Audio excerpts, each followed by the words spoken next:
Hello, everyone. This is starting one of the talks on AI, artificial intelligence. I'm Atiqur Rahman. Um, so before we start, just we want to give some information regarding this, that why AI things are more important day by day. And there are issues as well. I mean, not only just blindly following AI. So before we start, say in UK, based on BBC News, more than 20 councils in London, they are replacing pay and display parking machines with apps. So we all love apps, especially those, most of the students or interested people who are considering AI. You will think that, okay, app is better. Using app, I can do anything. So here is my phone. Everyone has more or less smartphones, very few cases, the big ones. So what happens? The challenge is there that we want to replace pay and display parking machines with apps. So no need this one using mobile. So digitization, no problem. Let's see some.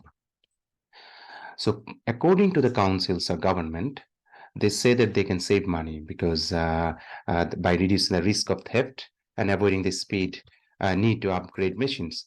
And also networking is an issue because old machines and operators and the new one, the 3G versus 4G versus 5Gs and the future. And also, as I mentioned, theft from cash machines. I didn't know that it is possible, but this is an important issue. And of course, you need people to collect the cash. So you have to pay them. What about the other side? Especially the elderly, if you don't have a smartphone or you can't use a smartphone, then how to deal this kind of things? So according to a study, 59% of respondents felt angry about the idea of machines being removed. They say that no. And among them, many of them are 65 or older because they don't like a smartphone or they don't use the smartphone and so on. Moreover, I mean, areas to areas, apps are different. At least you need 10 different apps across the country. So this is another big problem. And this is really difficult because you have to download. Even in my case, I wanted to pay last 2 days ago, and I needed to download, and I downloaded, and I have been waiting for till now for the last 2 days to get the SMS so that my app is installed properly, and then I can pay. But I can't. So my friend paid on that time for me. But what about the next time? I could not. So this is an issue sometimes that apps are also not, working properly. Drivers without smartphones, they say, council say that they can pay by cash or card at local shops or buy parking scratch cards at libraries. I mean, this is really, difficult. So, what is the lesson? Lesson is that real life solutions are genuinely difficult and it has multifarious issues. No, don't just look at the positive sides. There are other sides as well because of diversity and age groups and also ethical issues and so on we'll cover in the future.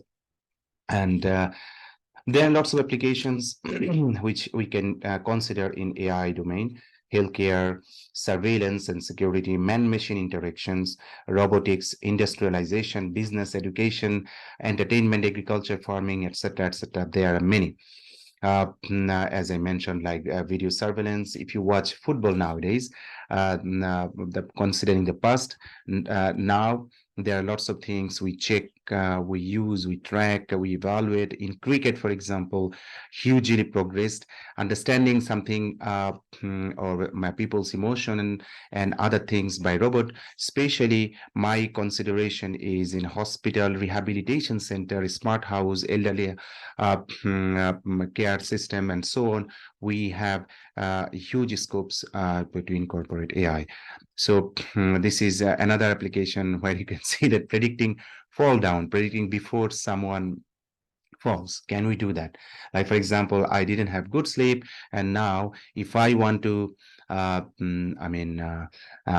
continue my regular life, and I have some other health issues, then before I fall down, can you predict that, oh, don't do this because your health is not good? This should come, and it will come one day. Activity, daily exercise monitoring, remote patient monitoring. It is very important. Like if you want to give a startup, then remote patient monitoring or RPM systems outside hospital is very important. As I mentioned, sensor-based fall, detection or especially prediction prior to the fall. Can we do it for elderly, dementia, injured persons, and so on? Elderly care in case of emergency, and some applications, for example, remote monitoring of pregnant women, and so on. All right. So you explore what are the key applications of AI, and explore. And key means, I mean, what do you think as the number one application, the number two, number three, number four, and so on? This is very important. Not randomly. Don't make a minor thing as important one. Of course, in your life, probably this is the number one, but consider the global issues. So I mentioned remote patient monitoring. This is an innovative use of digital technology to track our different kinds of health status to improve our health outcomes. It cannot cover everything, but there is a huge scope. As you can see, that global RPM systems market will be worth over, billions, 1.7 billions by 2027, and more than 30 million US patients by the end of next year.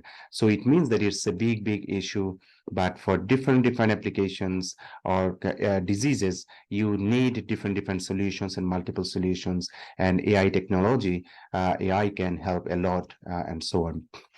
So this is just, as I mentioned in the slide, that 30 million US patients will use RPM tools, and remote patient monitoring is the wave of the future, but hurdles must be cleared. We need data set. When we talk about AI, basically we need data set so that we can understand. Remember that if I have a small child, no idea about the world, now I want to teach him or her, and then if I inform more and more information, and the kid will capture as much as possible. And then when something new situation will come, she or he can face the thing. So this is important for AI-based activities as well. And in healthcare domain, the major challenge is data set.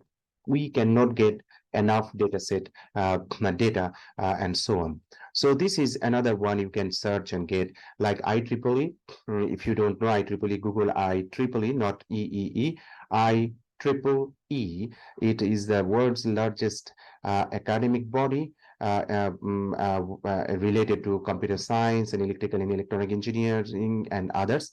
So they have a society or branch called SA, Standards Association. They arranged an event called Bringing Hospital Care to the Home. So the similar concept that, if you are, definitely, if someone is serious, must be in the hospital, but in some less severe cases, what to do?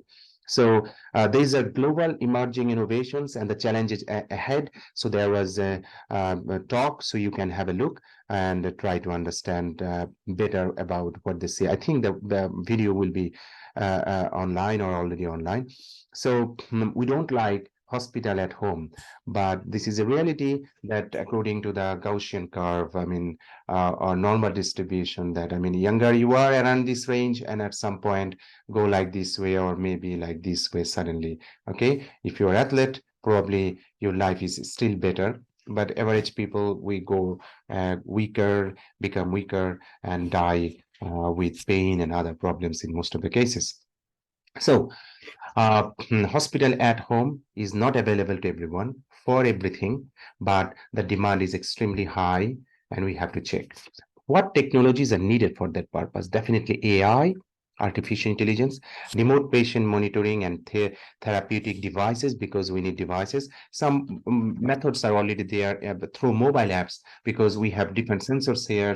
Sensors are collecting data. Apps can transfer those data via Bluetooth or Wi-Fi to the server. Some analysis are going on. Based on this, you can see something. So these are done to some extent, but not everything you can get. So you need better sensors. For example, this is from Garmin, or say another company, doesn't matter. They give different kinds of sensors behind the scene, and they can collect different kinds of physiological data. Those data can be explored to understand further. Right. So definitely internet connectivity and feasibility and accessibility to both human and technological resources that can support it. All right. So again, you just think what are the key points on hospital at home. All right. So what are the key points on hospital at home? What goes into the designing technology that can accessible and feasible for all? For all, it's very difficult, okay, to make everything. All right. Understanding and challenging of inclusivity by design for a very diverse set of patients is also very difficult, but we have to try to solve step by step. There are challenges and obstacles, especially technology startups. What are those challenges in this domain? And what are the future trends for these technologies and applications in hospital care at home? We have to check, and that's all. So please have a look, and thank you very much. So what I can do, I stop.